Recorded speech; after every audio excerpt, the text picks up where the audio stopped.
so many other people, I just accidentally stumbled into one thing after another, never imagining the day before that I would be doing it, and pretty happy that I wound up doing it. At least I've been lucky.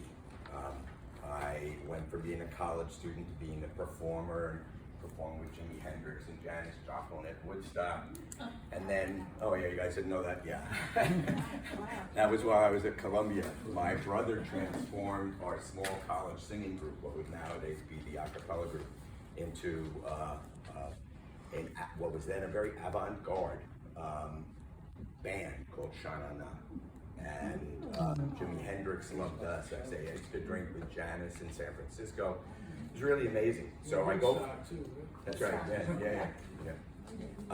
I sang Teenage. It was actually from some TV series. Somebody said, "I can't go to Woodstock. I'm never going to be able to see Sha-Na-Na." There you go. Well, we were totally an outlier there because we did 50 stuff, and it was really interesting. They actually blame us for punk.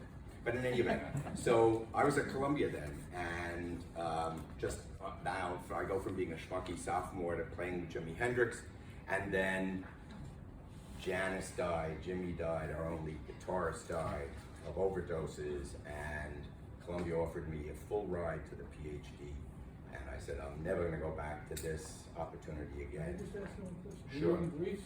No. But Greece was us. My band was in Greece. We're the Sakop band. No, by then I was on a Fulbright scholarship from Columbia to Kenya to research coastal dialects of Swahili. Now, of course, you guessed that from looking at it. But I'm one of the world's expert on the coastal dialects of Swahili. And I sailed around in these little sailing dhows for a couple of years, collecting actual use of language there, and then we compared it to Dutch and English, and actually in the case that we're going to be looking at, it really helped me that I knew the Swahili, because Swahili is a whole different set of tenses when you tell a story. You don't just say a past tense, it's not I woke up, I went to work, there are various tenses you have to use. So I'm very attuned to narratives, and that was one of the things that put me in good stead in this terrible case that you have the handout of. So I come back to New York. I was born in Brooklyn, like everybody I knew, and grew up in Merrick. And I come back here and I get a job at Hofstra. And then one day the Pennsylvania State major crimes people come to me and they say, you want to look at these two documents for us? I said, sure. And as you see, they said, what can you tell us about whoever wrote these documents? And one of the things that I applied was narrative analysis. So from that, the FBI, who was just reveling in their use of forensic linguistics in prosecuting the Unabomber, called me up and said, how would you like to come down to Quantico and train our agents in forensic linguistics? I said, okay. So I go from schmucky sophomore to Jimi Hendrix to East Africa. Oh, and the reason I took Swahili at Columbia was because of Sha-Na-Na. I could only take courses in a couple of days a week because we were playing everywhere. And the only course that wasn't taught Monday through Friday at Columbia out of 55 was Swahili. And as I used to always tell my students, the day I first walked into Swahili class, I couldn't even have found Africa on a map. That's how little I knew. And then I wound up supposedly going there for a year. I came back like 5 years later. So anyway, and then I wind up at Quantico, and then I start getting these other gigs. And the guys that I was working with at Quantico was the FBI Behavioral Analysis Unit 1, which in those days was counterterrorism and threat assessment. 2 was crimes against adults, and 3 was crimes against children, which were really very, very hard, very terrible. Well, all of it was. So the BAU is on TV as Criminal Minds.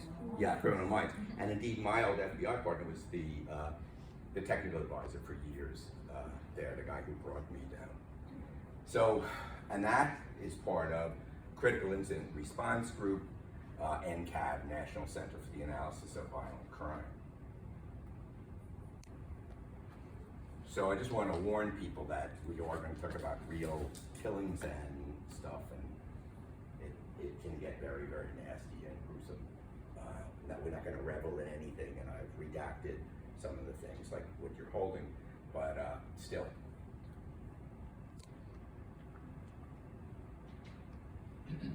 So the great thing about being a forensic linguist or a linguist at all is that you can unpack the tremendous amount of information that is in any utterance.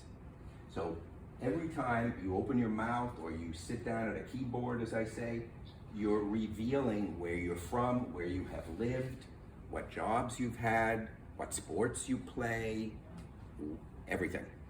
And then, of course, we have to watch out for disinformation because, well, we'll get to all that. So typical assignments when we're working for the prosecution, not for the defense, and not for somebody like Apple or Facebook, which I've also worked for, is linguistic demographic profiling. So I don't know if you guys can see that.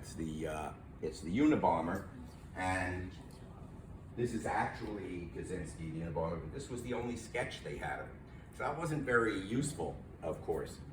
But my mentor did a profile of the Unabomber's writings, and he was able to say all sorts of things that were a surprise to the FBI.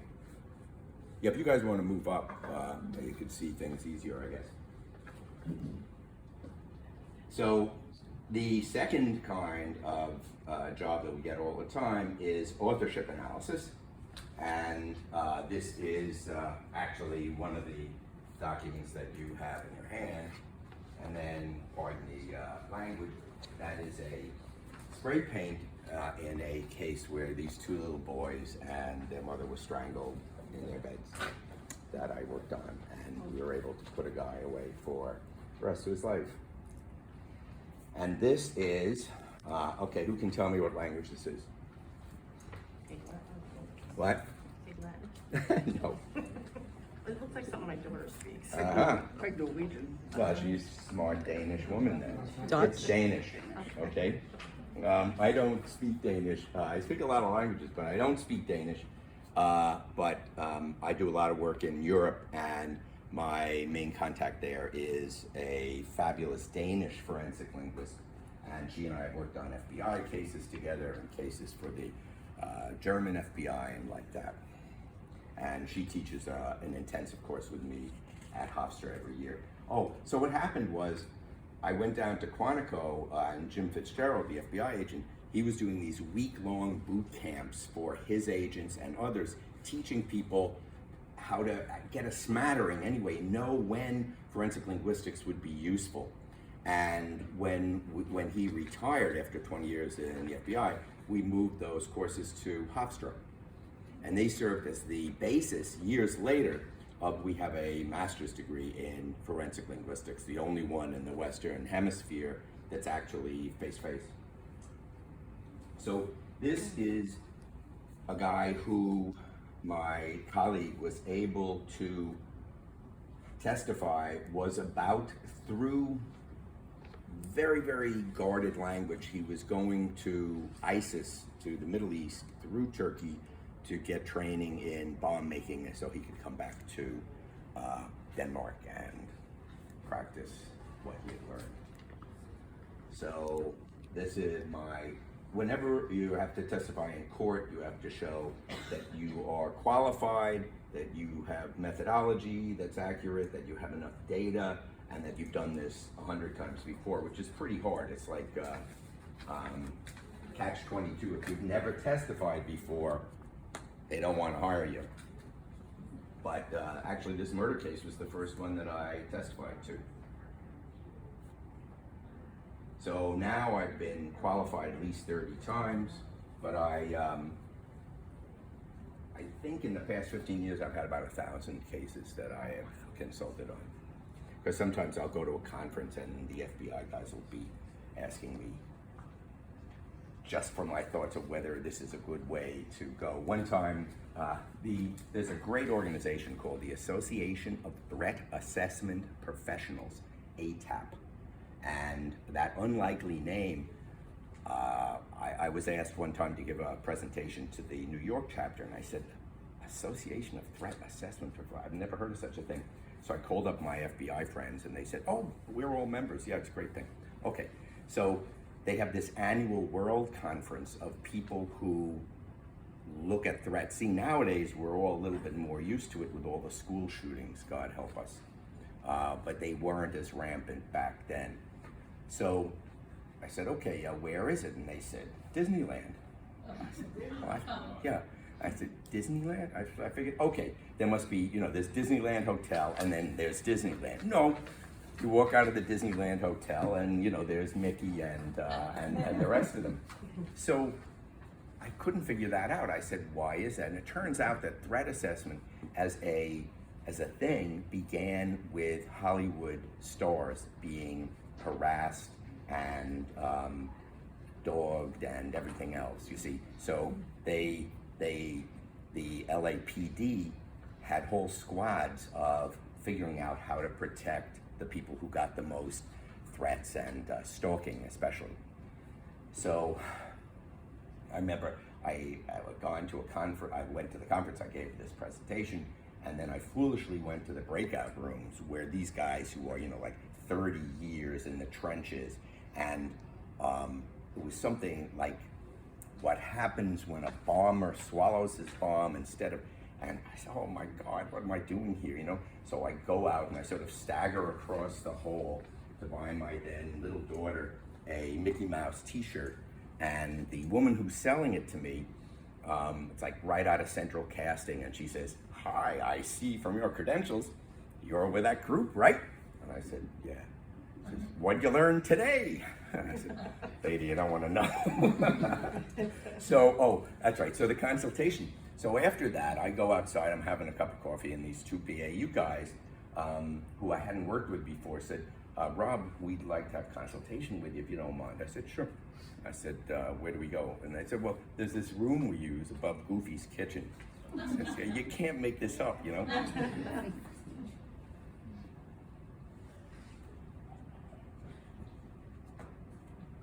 So then, not only the FBI, but UK, MI5, that's their internal intelligence service, and MI6 is their secret intelligence service, which is the equivalent sort of our CIA, and James Bond and all, but I didn't meet him, I'm afraid.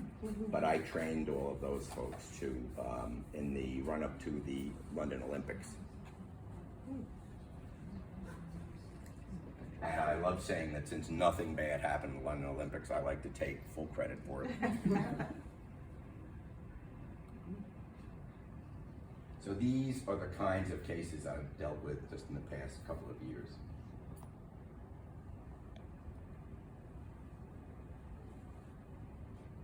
And always about the language of it. How many years have you been doing it? About 15 now.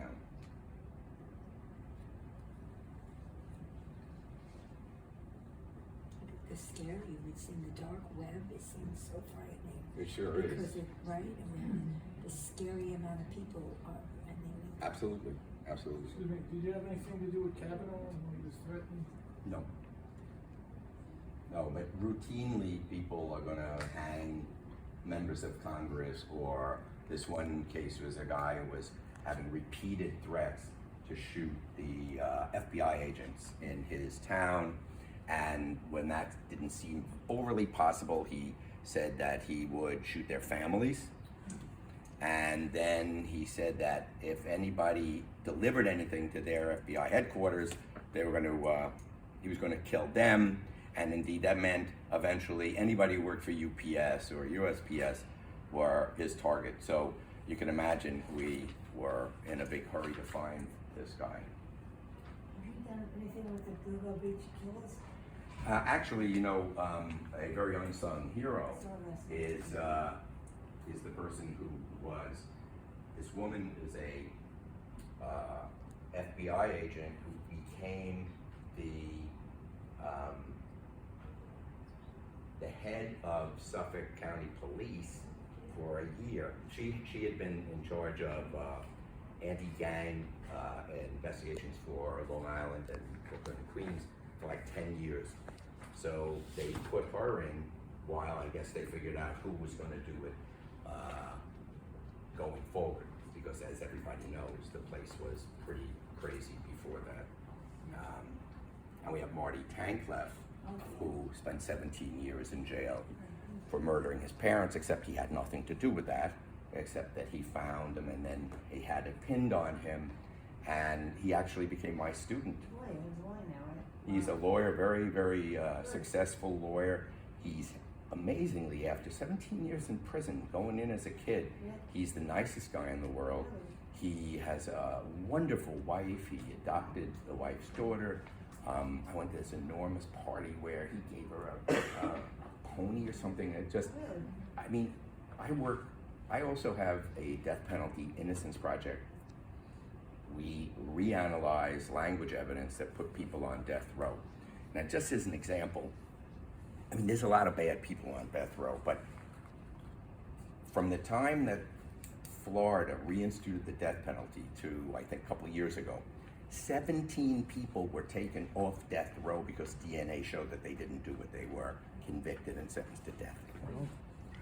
So that leaves a good amount of people who maybe they said, it was said they confessed, but when we look at what actually happened, they didn't confess, and stuff like that. So unfortunately, every single day I deal with some of the most heinous, horrible, unbelievably horrible crimes.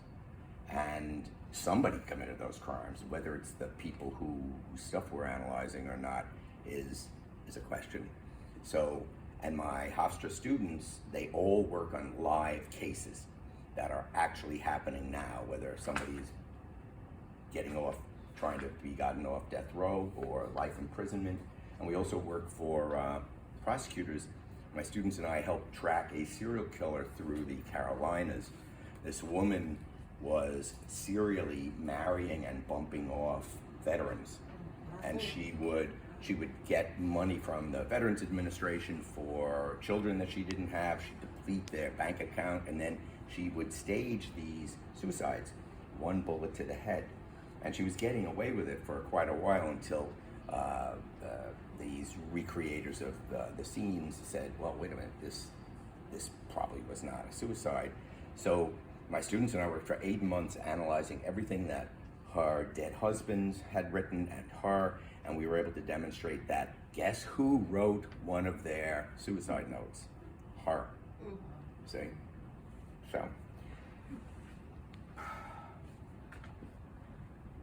So these are some of my clients.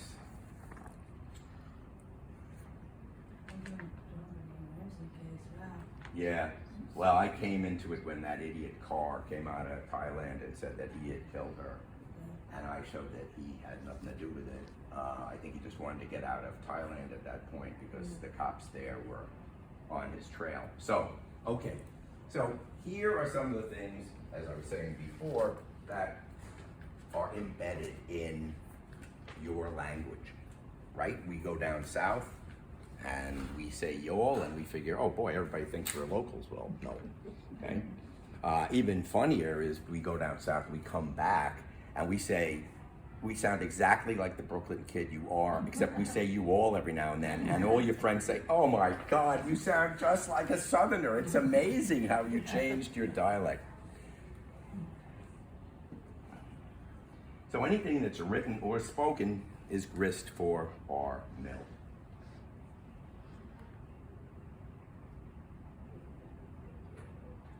A lot of corporate espionage cases, also a lot of cases where somebody is all of a sudden, there's all these letters that the CEO is doing all these terrible things, and they want to know, especially when it's not true, or accusing them of sexual misconduct or financial misconduct.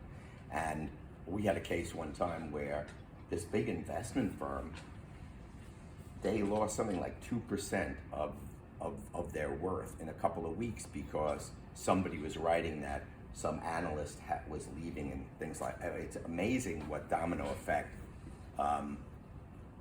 bad communications can cause.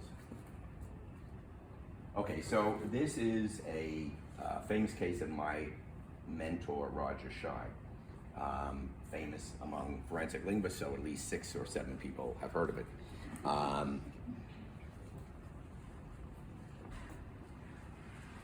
So read that yourself.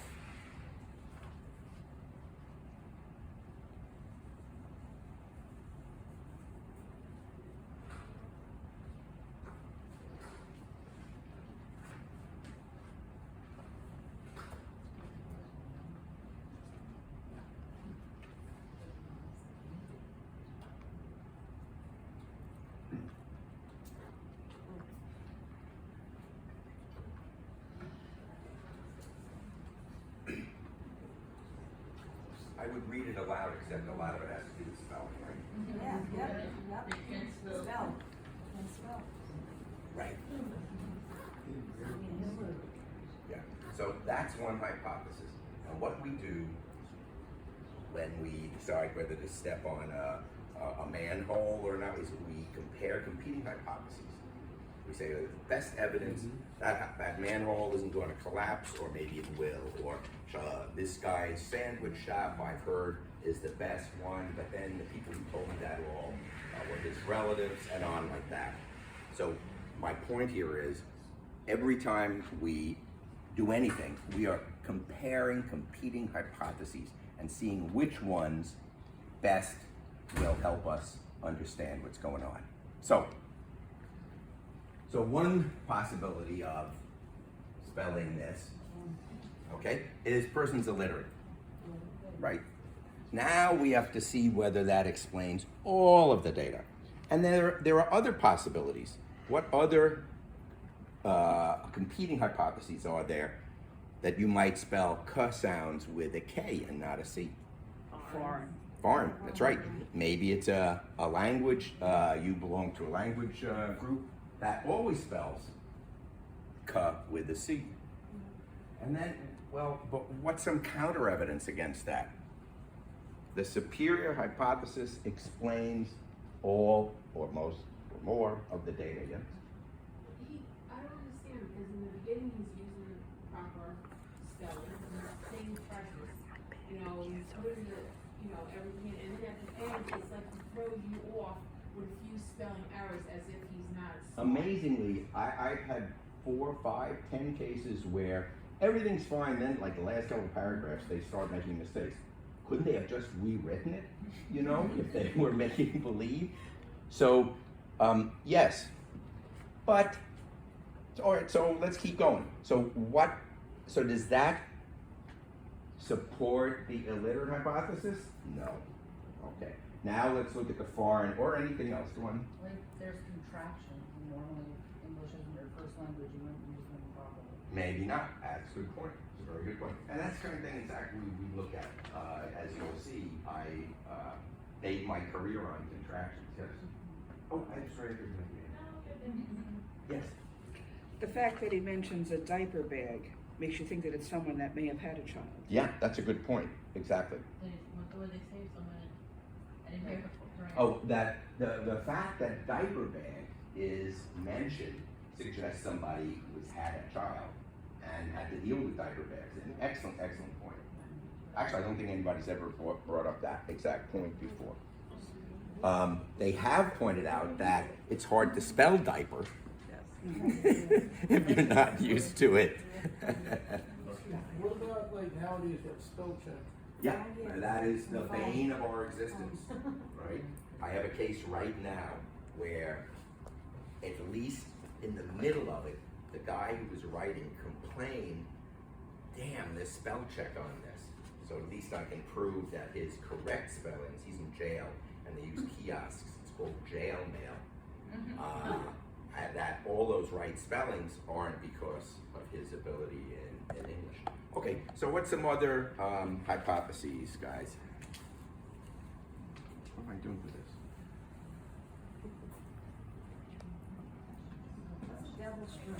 I think he lives near the person. It's a good question, and we'll get to that. What?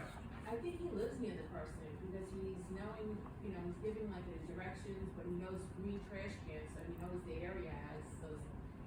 Yeah, but you know, he might just have been driving around and decided this is a good place, there's not a lot of people, it's not across the street from a police station, something like that. Okay, but this is, no detail goes unloved. So it's always good to notice and mention everything you see in this. Okay, so let's look at the hypothesis that he, and we're assuming it's a he, writes it comes from a language where you always have K for a cuss sound. Does that hold up? No. No. Cash. Corner. Carlson. Now Carlson, maybe he sees a sign, he writes it down. But corner? Come, right. So this kind of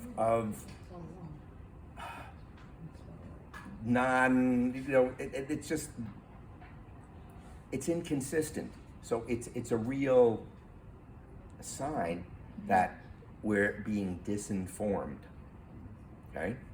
It's disinformation. Somebody really wrote this? Oh, this is a real case of my mentor.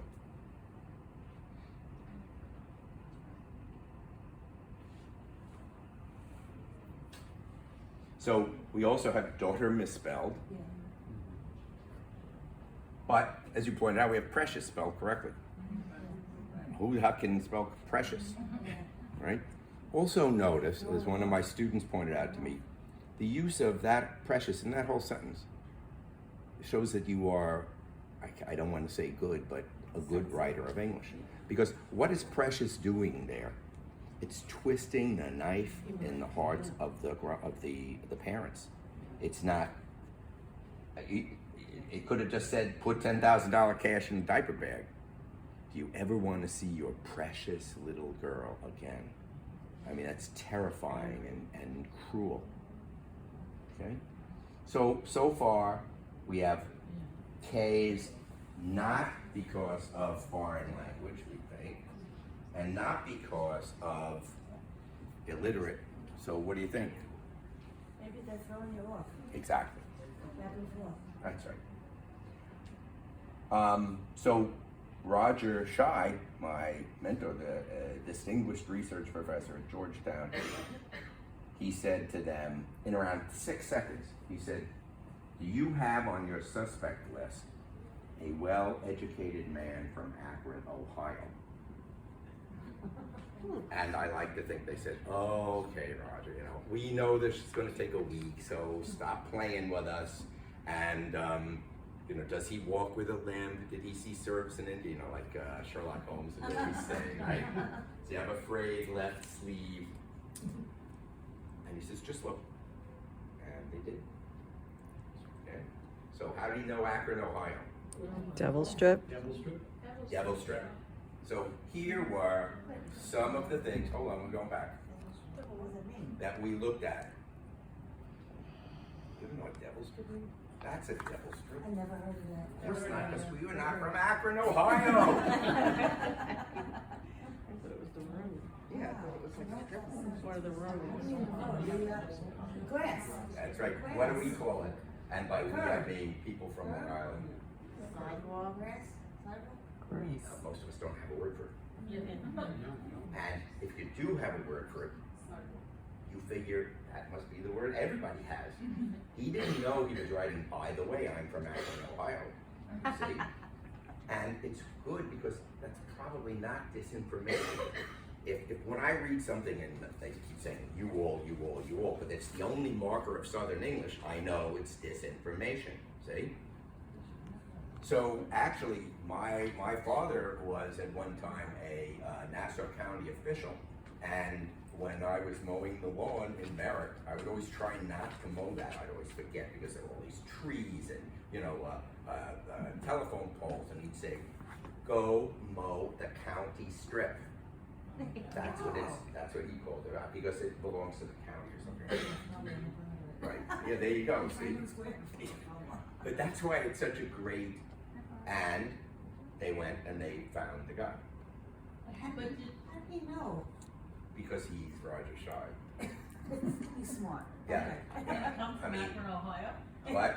How would you know in Akron, Ohio that that? Well, he worked for the Dictionary American Regional English, Oh, okay, so yeah. and he was from Akron. No, he wasn't. He was from nearby.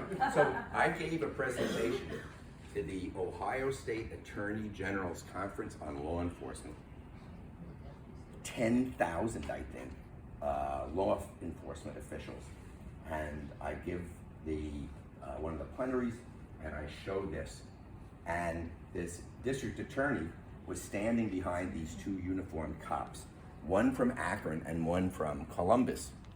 And the guy from Akron turned to the guy from Columbus and said, "But that's what everybody calls it, no?" And he said, "No, what are you talking about?" So the DA came and made sure she told me. So these are, the kinds of things that we look at, and that we look at when we get to the Hummert case too. And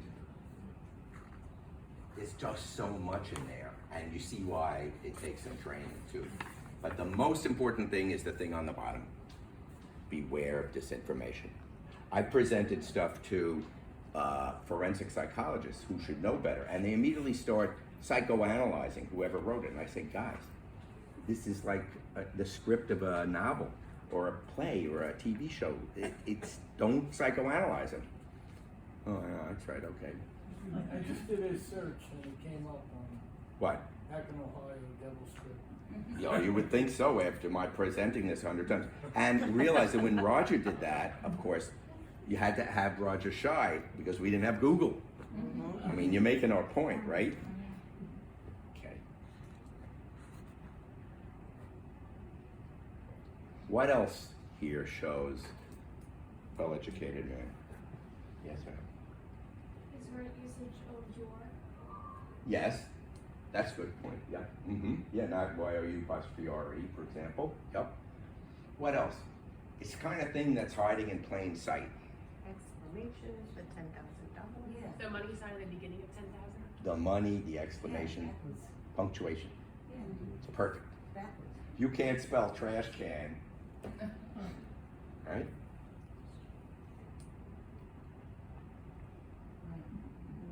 So look how much information there was in this one little letter. And luckily they went to Roger. Here's another one. This was California. This young woman and her boyfriend were getting these letters addressed to the boyfriend. A past admirer, presumably.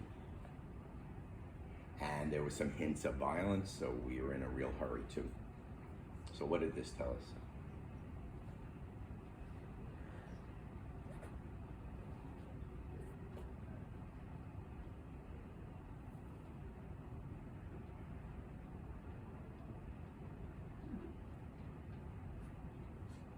Did they know each other? Well, that's for sure, yeah. Well, you never know actually. But yeah, that's a good assumption, yeah. They're not educated, Why not? because it's like they try to make the word sound smarter than they want. They Keep going. challenge that you have the right. Yes, challenge is an interesting word, yeah. Since a very long time. But there's something even more, but good eye. What about the quotes, quotations? No, that I put. Oh, Okay. I throw you off, huh? Very good. You have to look at every single detail. Yeah, I was doing that to show that this is actually what was in the letter. Yeah.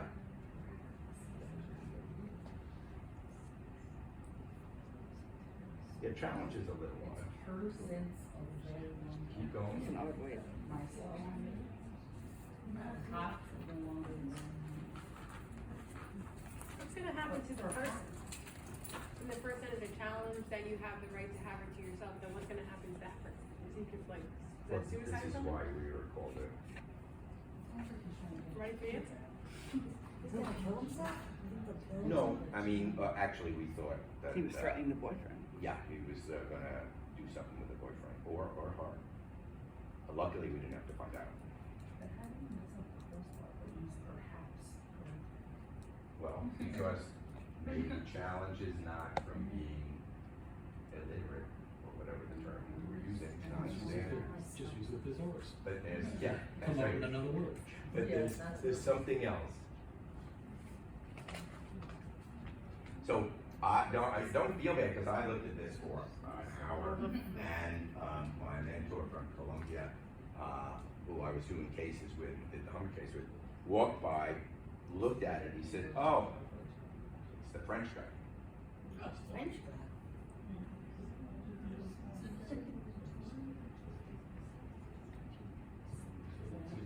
What made you say that? Oh, you're gonna tell me? I don't see anything in French. We're gonna do that. The Both way know it's, her I well. have known her since a very long time myself, that whole construct. That's right. It's like a translation. Very good. That's right. He walked by and he said, "It's a French guy. We don't know." Since a very long time. We say I've known her since 2013, but we don't say I've known her since a long time. But we do in French. Depuis, since longtemps. Long time. Yes. Alright, quick question though. Once you know it's a French guy, how do you like arrest him? Well, as I said, we were in a hurry here, and we were narrowing the suspect pool, and there was a suspect who was French. So I think the investigators put all their weight behind that. Of course, it's dangerous, and you certainly can't convict somebody on something like this. This is the difference between investigative and then when you Just helps bring it. narrow it down so all the resources go to. Exactly. See, all a forensic linguist can do anytime, ever, is to narrow the suspect pool. No matter how perfect a match I get, there could always be somebody else. You see? Even DNA is like that, by the way. I've had long talks with the people from the Human Genome Project about this. They say we are misunderstood. People think we are saying it's John Smith. And there have been some fabulous, terrible false positives because of DNA. So you always take everything means, motive, opportunity, and all the rest of the evidence. And we belong to all the rest of the evidence, yes. With this French guy and the guy before from Ohio, how big are these pools when you're saying, do you have a French guy? Like, how many, like? I had very little to do with this investigation. It was in California. I think it was being done by University of California Police. So I didn't really know. Yeah. Sometimes the police don't want to tell us too much because we'll be accused of being led to you see. And that was why I prefaced this by saying we were in a big hurry in this because I can't remember anymore. It was a while ago, but there was a real fear of violence. So, what are the applications of forensic linguistics? You can't look up jobs in forensic linguistics. You're not going to find anything you do find, by the way, is totally wrong. I'm stunned. I shouldn't be by now, but that on the internet, half the stuff I read is wrong. What can a forensic linguist make? I see, 18 million or 43,000. Well, not 18 million, but just so watch out for that. But forensic linguistics, you learn linguistics, which is how to scientifically analyze the single most important way that we communicate. I know we do a lot of stuff with body language, and not only that, but the roughest application. We are never only theoretical. We use scientific theories, but in the real world. That's the important thing. So my students come out having, for example, worked on this death penalty innocence project, where literally these are questions of life and death. The other amazing thing is every time we have a case with using real language that real people used in the real world, we learn something about language we didn't know before.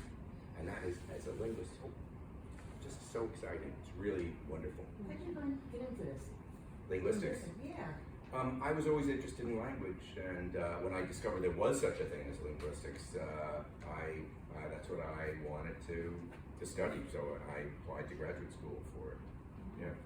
Also, it had to do with, I was born in Bed-Stuy, and I was the only English speaker in my first grade class. everybody else was from Puerto Rico, all the other little kids. And I thought I'd gone crazy, right? Because all of a sudden I couldn't understand anybody. The only person I could understand was the teacher, who was not amused that she now had 25 kids that she couldn't talk to and couldn't talk to her. Didn't even have aides in those days who were, yeah. So, so I was there only for a couple of months, but later, in school, I took Spanish, and like in 6th, 7th, 8th, 9th, you know, I was taught by Senorita Weintraub. So I knew she was Puerto Rican, right? And so then I took it at Columbia too, and we learned, you know, Spain Spanish. But when I became a linguist, I analyzed my accent. It's Puerto Rican. If I relax, my accent is Puerto Rican. Isn't that something? So through all those years. Anyway, so there's a lot of contractors, and like 40%, I heard the other day, of government work is done by government contractors. So our students, for example, do ride-alongs with agents who are listening to the cartels in real time on wiretaps. And when they discover these skills that our guys have, they say, any more of you at home? And they hire more. And also in e-discovery, they hired one of our students. They immediately promoted her, said, do you have any more at home? They hired 20 of our people. And we only have 30 a year. However, unfortunately, the IT whole economics almost collapsed. You know, whatever Facebook is calling itself these days, they shrunk tens of thousands of jobs. So 10 out of the 20 got laid off. But it's very reassuring to know that out there are people who can see good skills. Anyway, I had one student, it was one of the best linguists I ever had. I had him as an undergrad and a graduate student. Subtle, brilliant, and he went back to being a white rapper. He said, that's what I want to do. I said, hey man, do it. And he does very good rap, maybe because he's a good linguist. Other people go back to being baristas, and some people just can't stand it. I had a wonderful, wonderful student in the middle of the first semester. She said, I just can't do this. So this was the case that the Pennsylvania State Police came, and that's the woman that you have the paper on.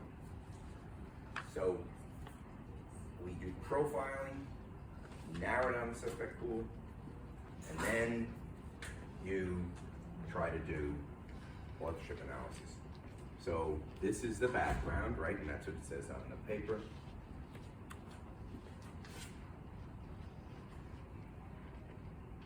And this is some of the linguistic investigative features, but you can just wing it.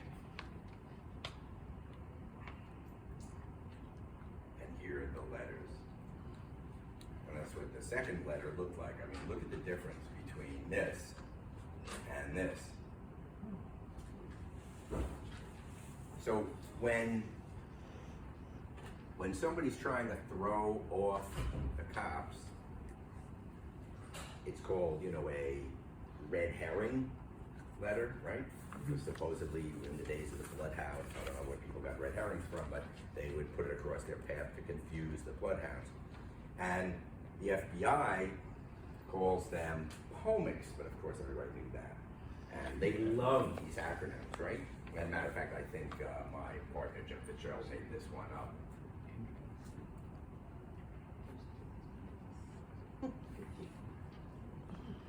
Cool, huh? So, POMICs are very useful in a lot of ways because they tell us a lot about who might have committed the crime. It's more good information. Jim and I had a case in New Jersey where in the middle of this woman's trial, a POMIC appeared, and I won't get into the details. A pretty weird case. This woman was a nurse, and she was very unhappy with her husband, who kept losing money in Atlantic City, and she started having an affair with her doctor, and then she drugged him, shot him, drugged him, got him in a bathtub, shot him in the head, killed him, and then cut him into 3 pieces and put him in matching 3 pieces of luggage and threw him in the Atlantic Ocean. But, so, what? And they found her? Well, yeah, so, and she was very, very, well, and she was very thorough. She cleaned the place. No amount of looking found any blood. You know, they have the ultraviolets and everything. So I drive out to Jersey, you know, from here, and it like takes forever, and it was hot, and my stomach was upset, and I just wanted to lie down, and I've been driving for hours, and I meet the lead detective, and he's telling me about the case, and he says, because, you know, he said, what gets me is, she was a nurse, she should have known.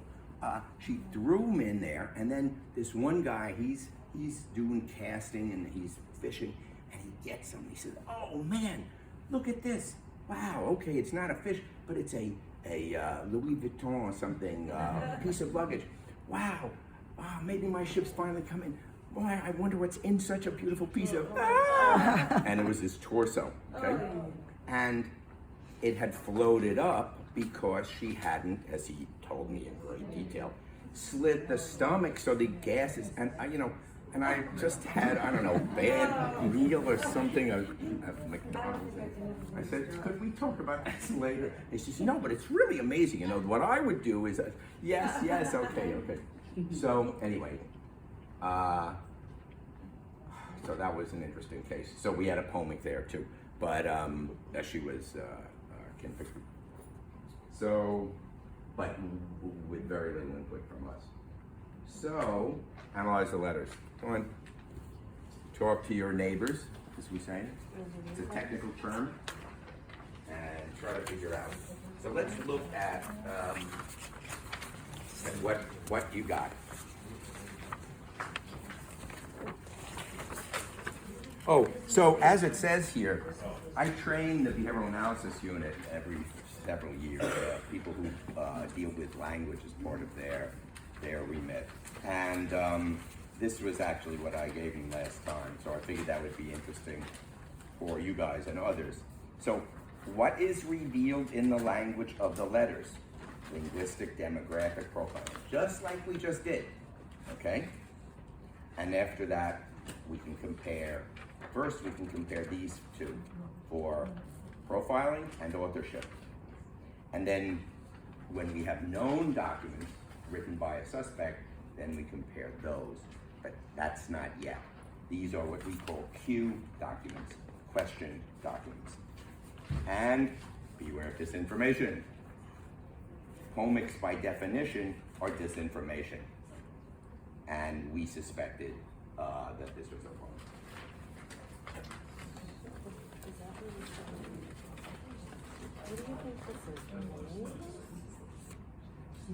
Yes. I got somebody who knows who killed Charlene.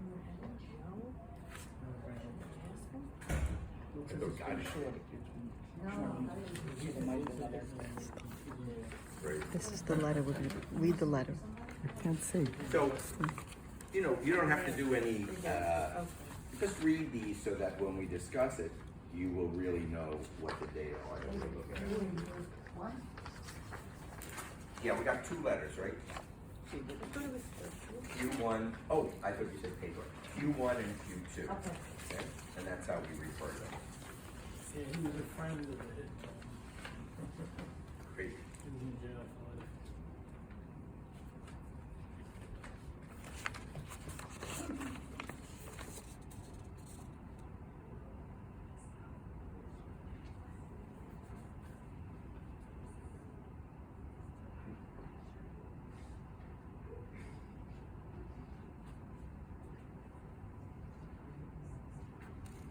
Most of these written by most men are, that was not very women, right? The one we had, I don't know. I mean, most people on death row. This is sick.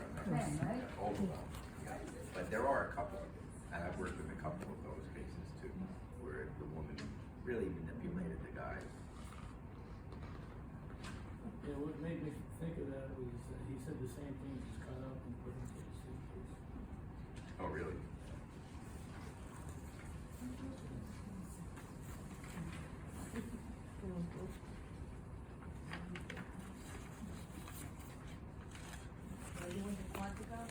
Yeah. My brother-in-law went there. Did him? Yeah.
That's a good point, that this is why I want to explain what something is in Q2, folks.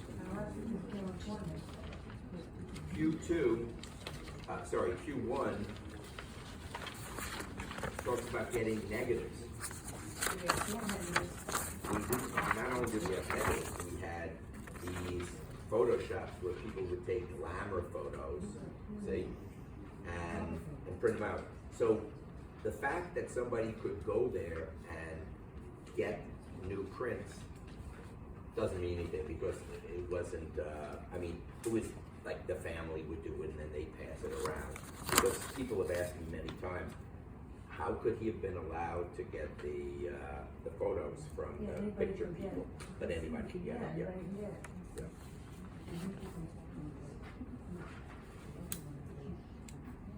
One thing you might want to do is look for similarities. What do you find in Q1 that you also find in Q2? Yes, Charlene.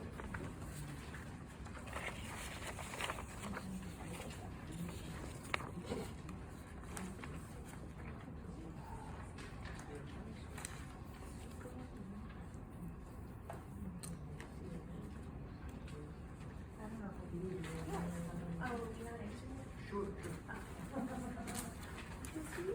Easter in the second one, or is that supposed to be like Esther? Because then in the first one, it means Christmas and then Easter. Very good. Very good. Yes, he does. Yeah, he says Easter, and in the transcription it should say Easter pretty clearly. Yeah, it does, line 11 of Q2.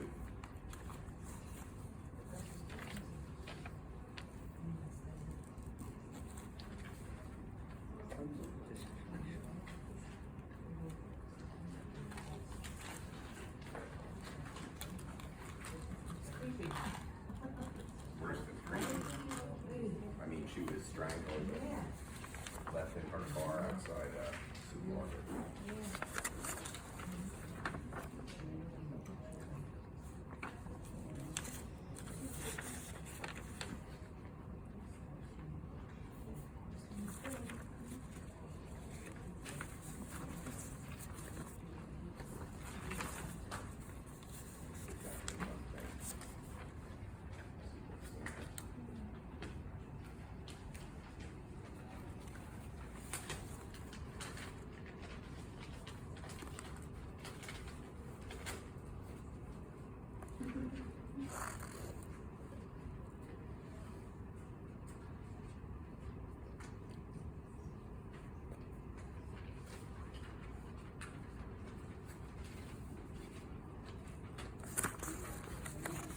Give you another hint.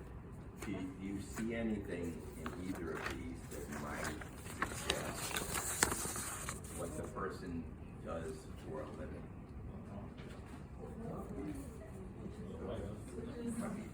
You didn't take the photograph.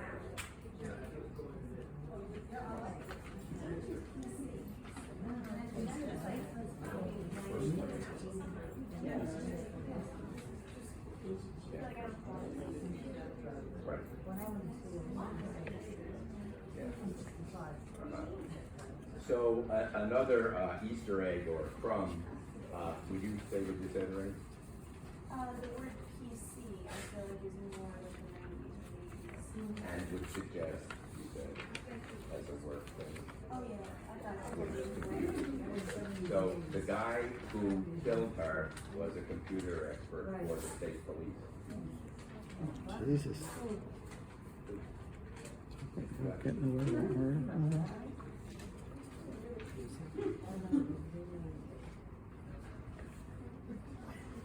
PC just means Mac. Yeah. Quite a misnomer.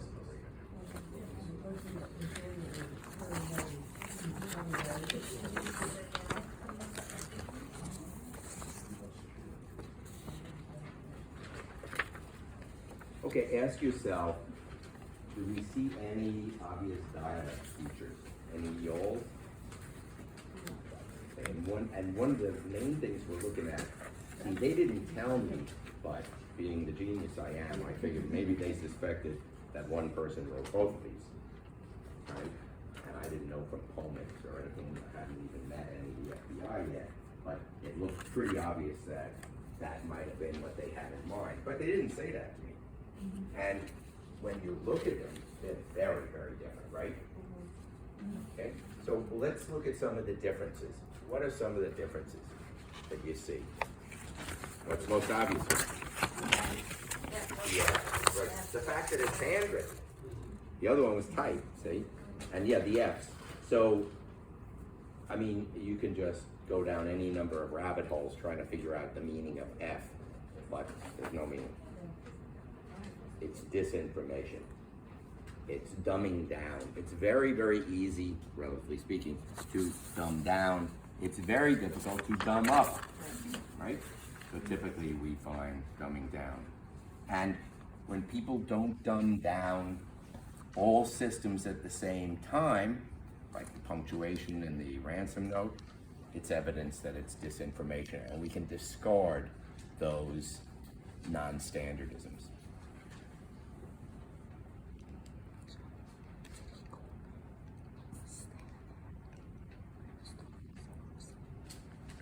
Something else to remember is, unlike in the movies, the person who killed this woman was no seasoned hitman who was used to foiling the cops. I've had people say to me, "Oh, what an idiot." Well, this guy, the noose was tightening around his neck when he wrote that poem. He'd never seen a poem before. He didn't have 18 mob guys tell him how to write a poem. He wrote a poem as a last gasp. These are real people, like you just, walk by.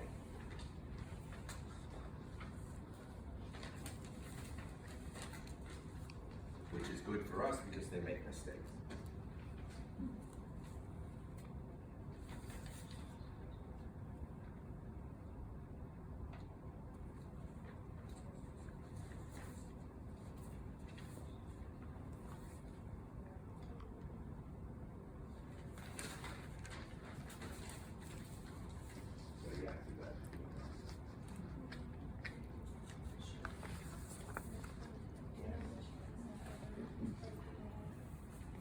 Nobody, but okay, so detective is DET, period. Okay? And you're almost right that nobody is that. Yeah, no. Who does it? Who does it like this? People who are specialists for the state police.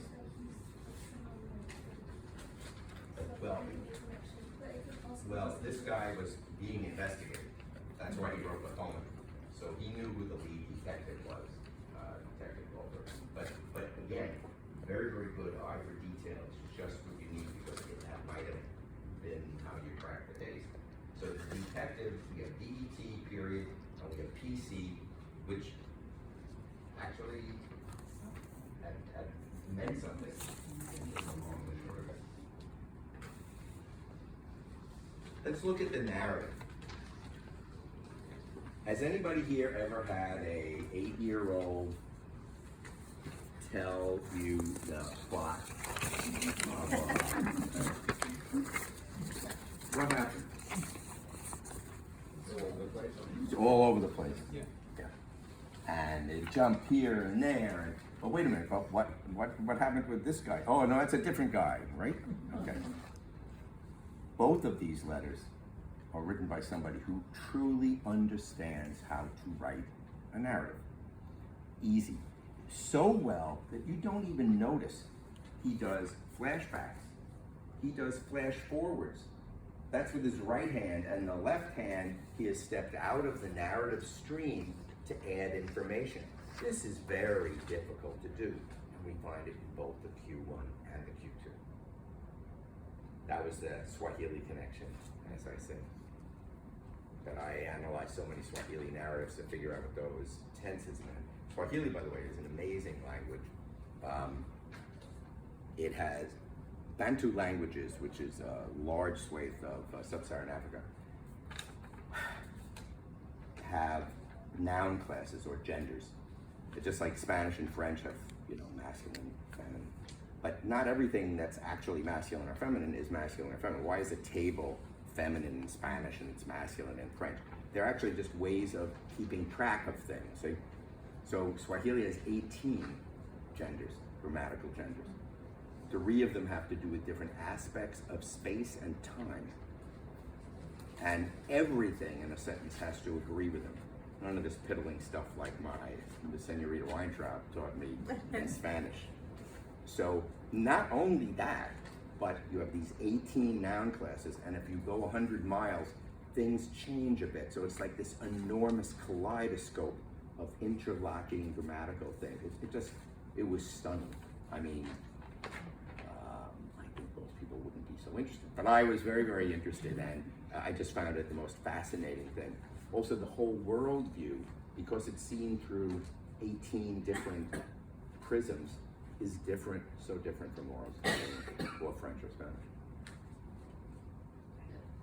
The first line in Q1, it's almost like he's talking to him for a second time.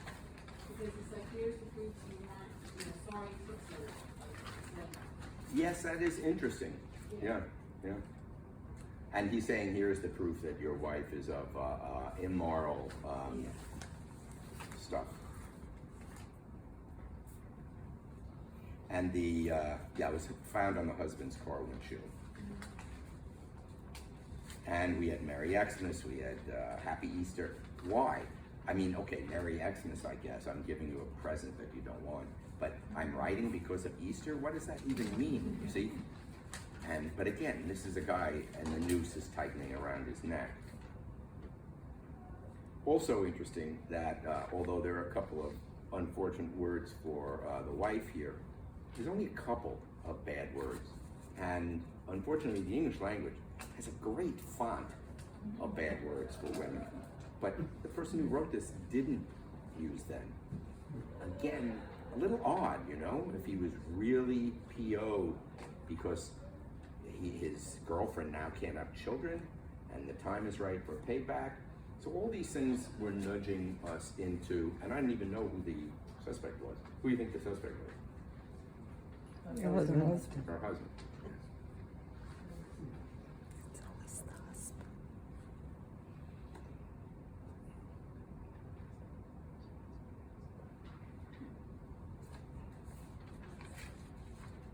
So the only dissimilarities that we see in these letters are, I think, phony. Like, misspelling. It's easy to pin on husband instead of pin on husband. And those are the first things that attract our attention, just like trash can being spelled with a K. But if you look at the rest of the letter, there's nothing really wrong with it, and those narratives, just like the punctuation is so good. You don't do narratives like that if you can't spell trash can or you don't know it's pin on the husband. See what I mean?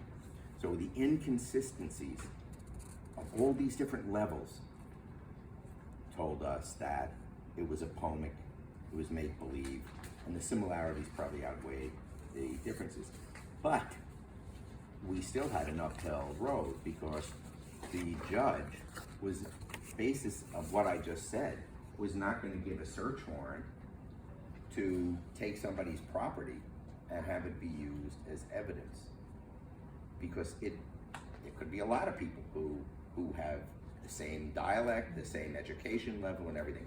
But then we did notice something else that linked the two letters together.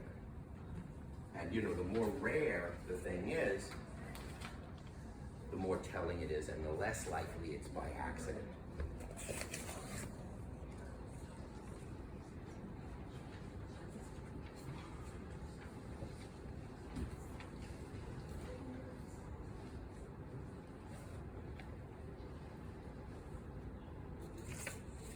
All the things I just said, flashbacks, flash forwards, departure from narrative progression to add information plus, both letters share an uncommon literary device. So rare that we had to come up with a name for it. Now, literary devices, rhetorical devices, they go back to the ancient Greeks and Romans in, you know, their symposia. And the Demosthenes used various rhetorical devices that we use today. And John F. Kennedy was accused of plagiarism when in his inaugural address he said, "Ask not what your country can do for you, ask what you can do for your country." And I remember in the New York Times, there were page after page of people accusing him of plagiarizing it because this same rhetorical device was used by all these other people. Yeah, well, the English language was used by all these other people too. So we didn't want to have some rhetorical device that I just had never heard of.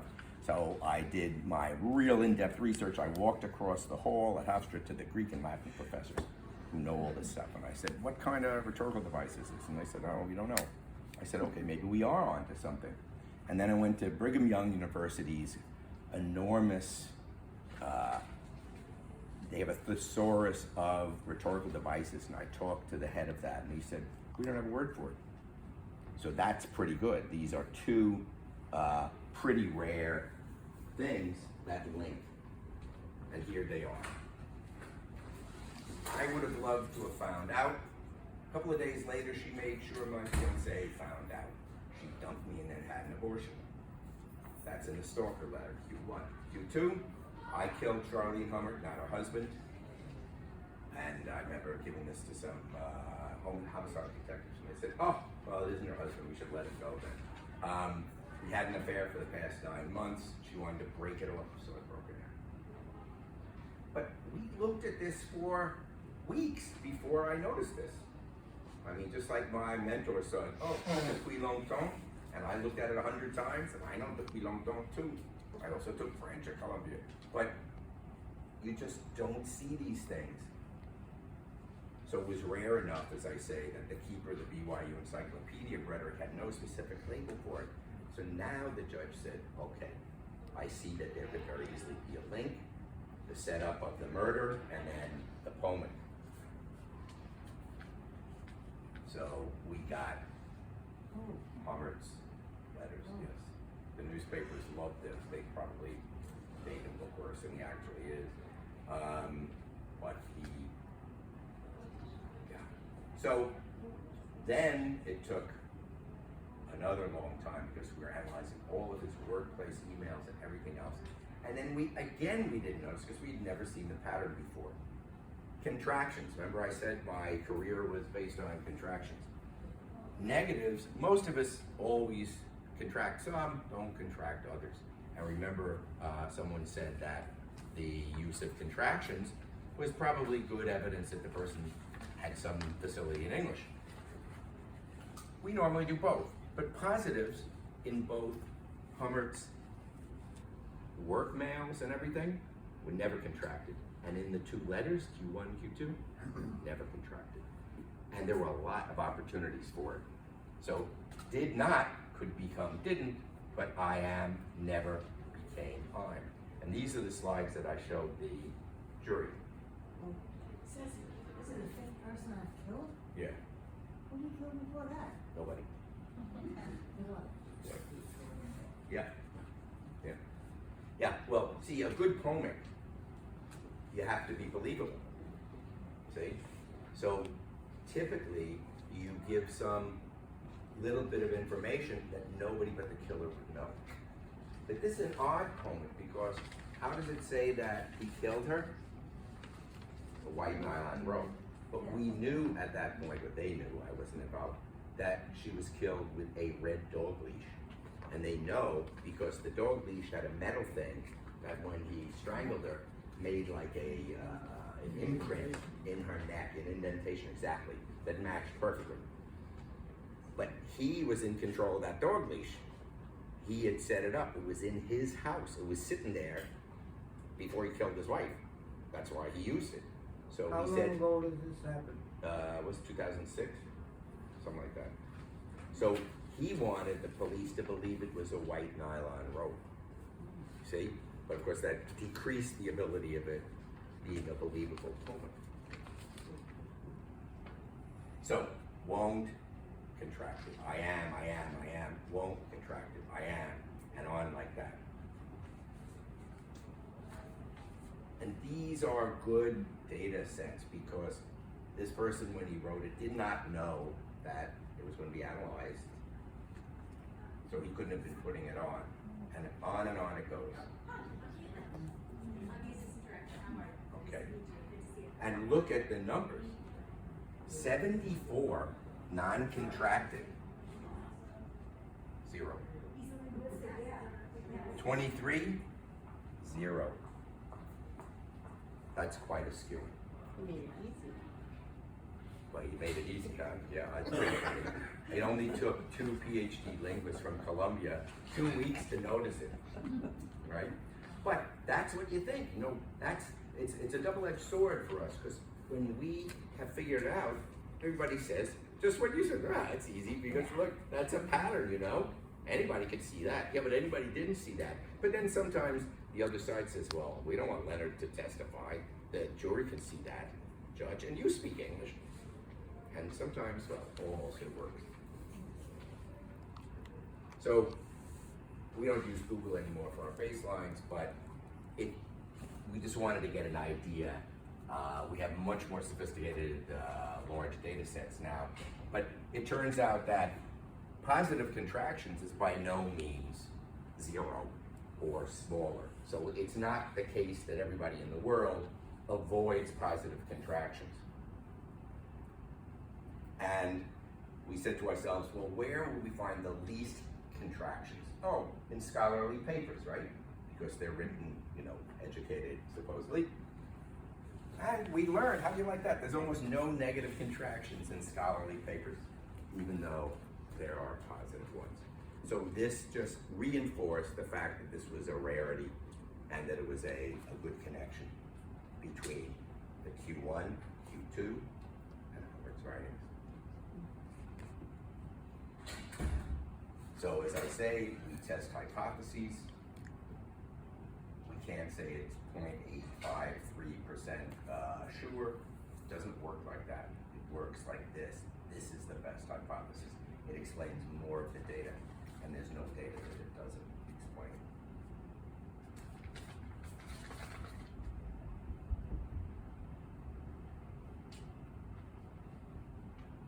And as I was saying, this is what I always have in my reports because it's always possible. Maybe the guy has a twin brother who's sitting next to him, right?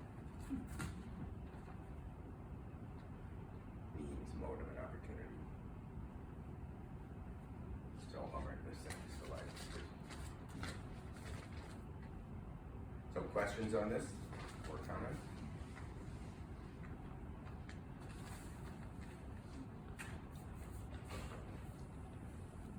Is that pretty common that somebody would kill their wife if they had an affair because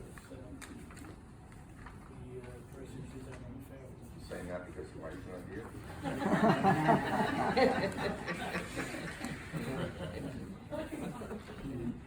I love how he says, "Oh, I framed the husband," so you would think, "Oh, well, they can't be the husband." So I'll What was put that. the sentence? Don't look at me. Well, that one, did you want to say something? I'll tell you in 1 second. It's interesting. I just had a question. So, what was the actual reason for him killing her?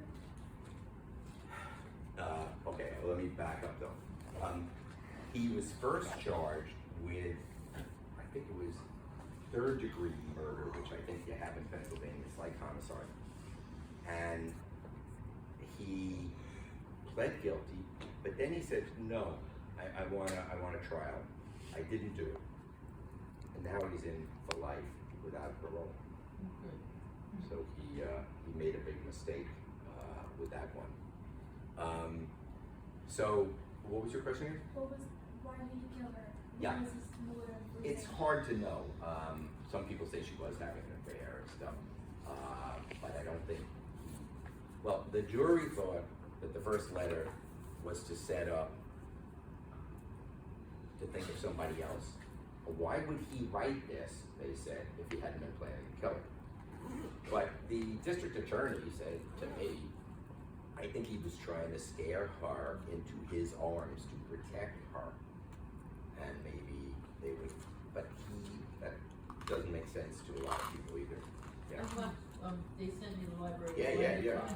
And according to forensic files, he tried to pin it on his son first. Yeah. And then there was such a good relationship with his mother and son, they said that's ridiculous. Yeah. But supposedly they were having trouble in their marriage. Oh, they were having a lot of. And the wife wanted a divorce, so that is. Yes, that's true. Yeah, but I mean, a lot of people want divorces and they don't kill them. They divorce them. You know? I think it would be more likely, knowing nothing about it, that if they don't want to get divorced, that they get killed. But you know, and passions run high, and people break. Who the heck knows? I don't know. Luckily, that's not my part of it. Yes. On the handwritten note, do you guys think it's okay that he signs his name John, like he's John Doe? Yeah, it just, I think, you know, again, he didn't have a lot of, I mean, he could have named it anybody. Yeah. Yeah, like John Doe. Matter of fact, people laugh about that one too. Why didn't he at least, name Al Lucas or something? You know, you can just go crazy with stuff like this. But we do know the actual fact pattern, which was, he was pissed off, he wrote these letters. Oh, and by the way, the Q1 were also on his computer. But he said he was happy. Was there anything about the holidays, or that was just, it didn't happen between Christmas and Easter? No, nothing like that. But again, it was sort of, it was a good link. I mean, you know, why were they in there? I mean, as I said, Merry Christmas, you know, your wife is blah, blah, but I'm writing because of Easter. I don't know. So, any other questions on this? Yeah, so we watched the Forensic Files. Forensic Files, a lot of you I'm sure are very familiar with, is a really good show because they've done 2 of me. No, because they actually look at the forensic aspects of things. Some other shows, they spend most of their time with the reporter in a trench coat walking through swirling mist, you know, and things like this. But Forensic Files just gets right down to it, as you know, and they show the crime, and then boom, boom, boom, what kind of forensic stuff happens. And now there's Forensic Files 2, and that's this other case where the guy strangled the wife and 2 little kids. That's called Words Matter. So, all right, so let's look at something different. So schemas, frames are stories that humans make facts fit into. Just like we're trying to now. Why did he kill his wife? Because she was cheating on him. Why does he kill his wife? Because she wanted a divorce. And these are stories, right? And this is how, you know, in court, this is what happens.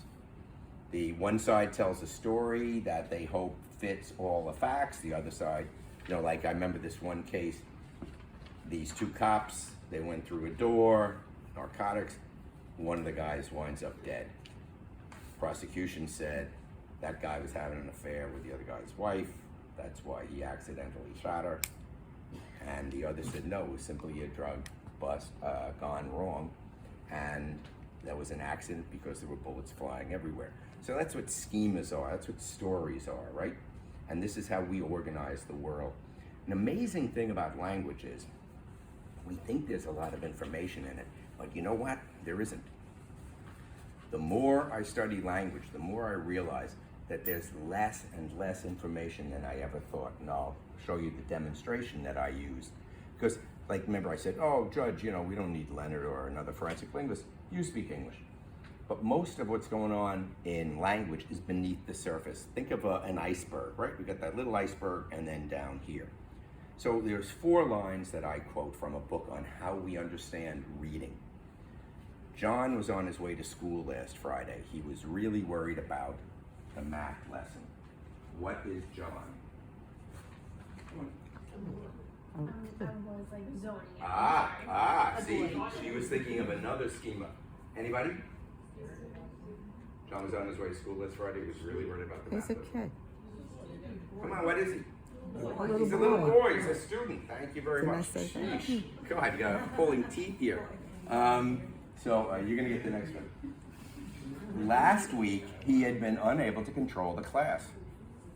Teacher. Thank you. Okay. So we've communicated, right? Okay. How tall is he? Is he 2 feet tall? Is he 8 feet tall? John. And the first line, he was on his way to school. When I ask people, so how's he getting to school? Everybody says he's walking or on the bus.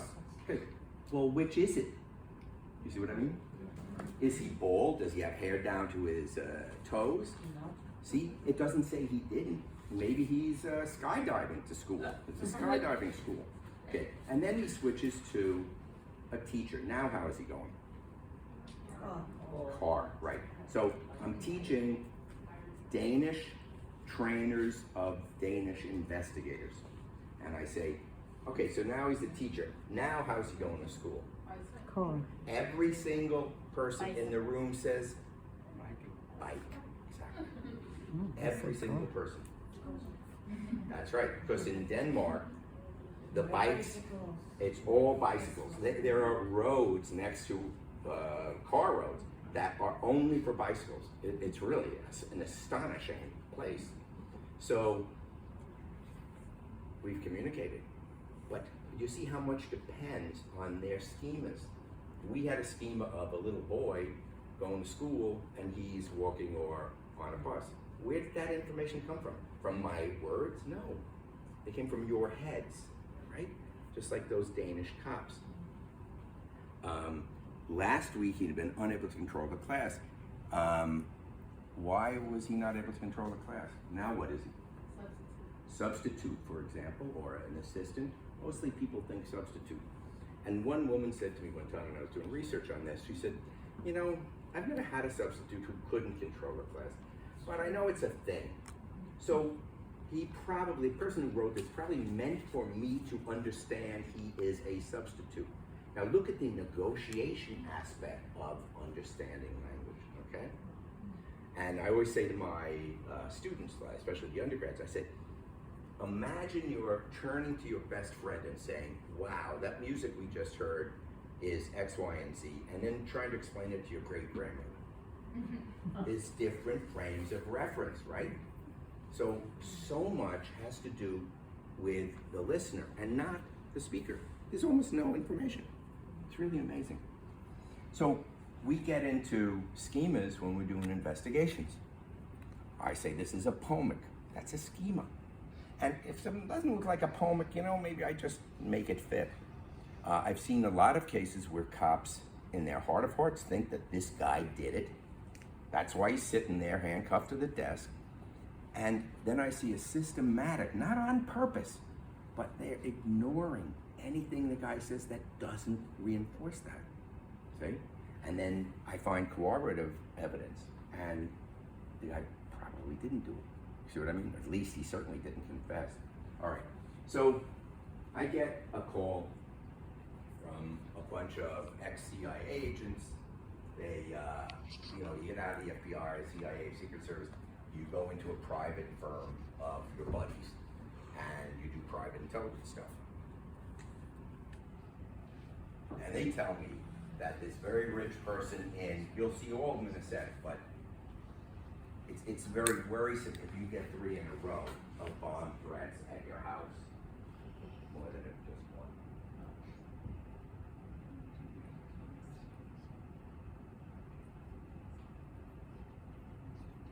So this very rich guy in Beverly Hills, his house, they get these 3 letters, okay? three, what, 3 times they sent it, or? 3 different times letters came, and these are the 3 letters. Why'd you say 3? There's 3 letters. Yeah, I know, but why'd you say there's 3? Is there always 3, or? No. I think what probably I made hard to understand is that when you get more than 1 letter, of course, it's more concerning, because the way that you do bomb threats and other threats is you look for personalization, you look for extreme frustration, you look for increasing anger and various other things. Remember, the guys I was working with at the VAU, they were threat assessment and these ATAP folks. So we had these metrics of it. So the very rich guy has his own police force. Most very rich people have their own police forces. And this guy said, the head of the police force said, I don't know what they'll do with this. So he called up the CIA guys. And the CIA guys scratched their head and said, we don't know what to do with this either, but there could be a bombing. So one of them had heard me speak at ATAP, actually in Pasadena there at Disneyland. So they called me up and they gave it to me, and I said, I don't know what to do with it. There's no information in here. What do you want me to do? And they said, well, do something. Okay. So,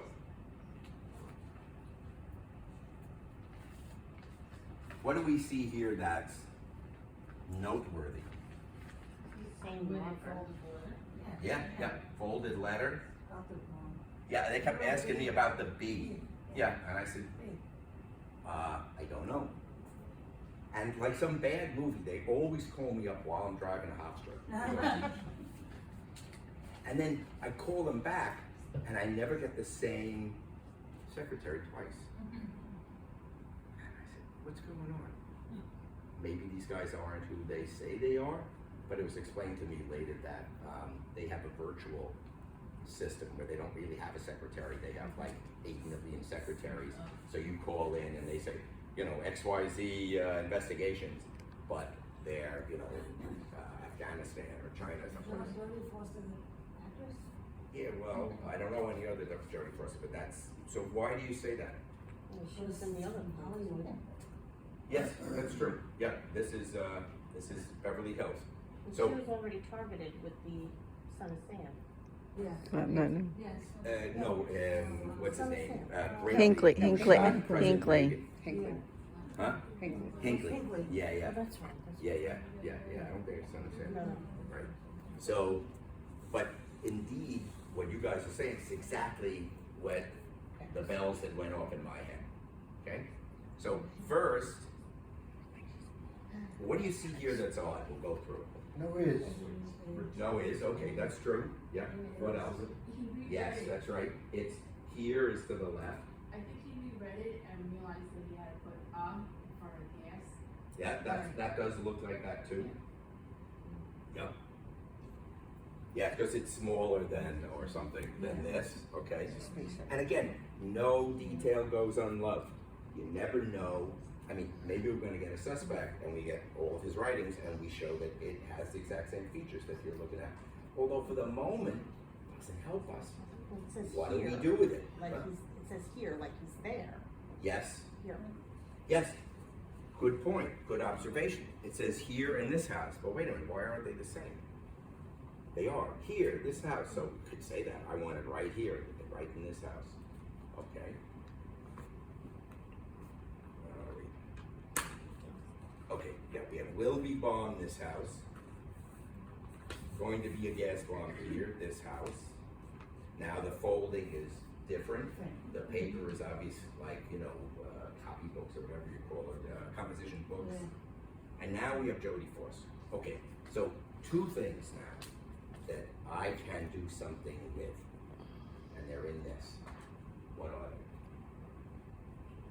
they? You said one. It was written, like, capitalization. Well, maybe all that too, but we got something outside the 4 corners of the letters. We got gas bomb, and we have Jodie Foster. And Jodie Foster got me scared because of what happened with Hinckley and him shooting. And as he said, I'm in love with Jodie Foster. She doesn't know I'm alive. Now she knows I'm alive. I'm shot. So, I tell the CIA guys, first thing I ask always is, have you told the cops? And they said yes. I said, okay, good. So now I say, now go to the cops and have the cops make a formal request through the local FBI field office to have the Behavioral Analysis Unit search the CTAB, the Communicated Threat Assessment Database, which is a compendium collection of all the criminally oriented communications that the BAU or the FBI got. And I know because they hired me to work on it and to make it more linguistically useful. And even I, who worked on it, can't just call them up and say, hey, search for gas bomb. But I was very interested because I wanted to know. The only gas bomb I'd ever heard of was the Rysen attack in the Tokyo subway, and that was years before this. So maybe I was hoping we would go to the CTAD and they'd say, oh, yeah, this guy Sam, or whatever, John, he used to do gas bomb attacks and he just got out of jail. So he'd be a good guy to interview, right? And they actually said to me, well, no, our cops won't talk to the FBI. I said, what is this, some bad late night TV movie? And the CIA guy said, you got us. We don't know. We have nothing we can do. I said, well, that's going to be really cute if a bomb goes off because these guys are stiff-necked. And this is the kind of thing you got to deal with. It's the real world. So we got Jodie Foster. Now we got gas bomb. And this wasn't going to help. So as I'm driving back and forth to Hofstra, they're calling me up. Why are the B's big and why is it folded this way? And maybe it's an Asian language, up and down, and all this stuff. I said, I don't know.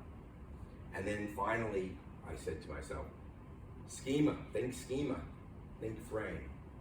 Maybe I'm just thinking all of this wrong. Maybe there's something going on here that I'm not seeing because I'm not expecting to see it. Maybe just like that, those contractions, they're right in front of my face, but I didn't see it. The please don't talk, right in front of my face. So what is there that I'm not seeing? And then I said, I have it. And then, and you'll pardon me with this next slide, I presented to the Yale Sherlock Holmes Club because they love stuff like this.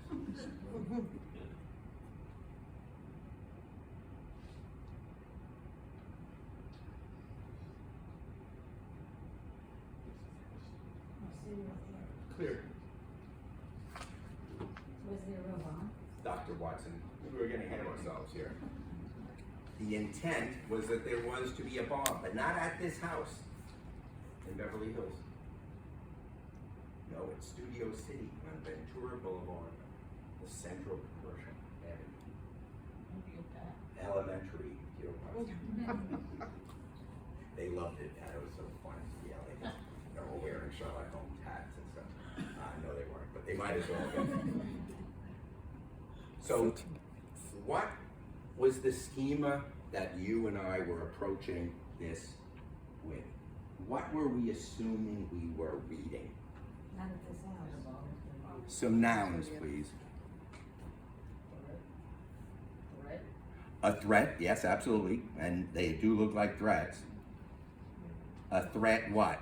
A bomb in a house. Okay, keep going. Studio? Begins with L, ends with R. Letter? A letter. What if they weren't letters?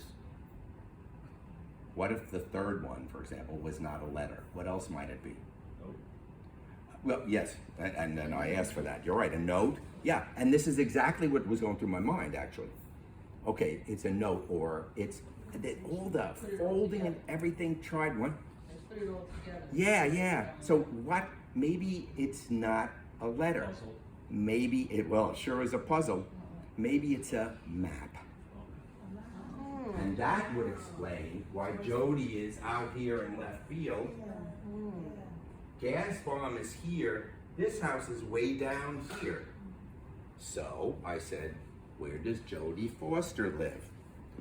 I called up my intelligence. No, I just looked it up on a tourist site.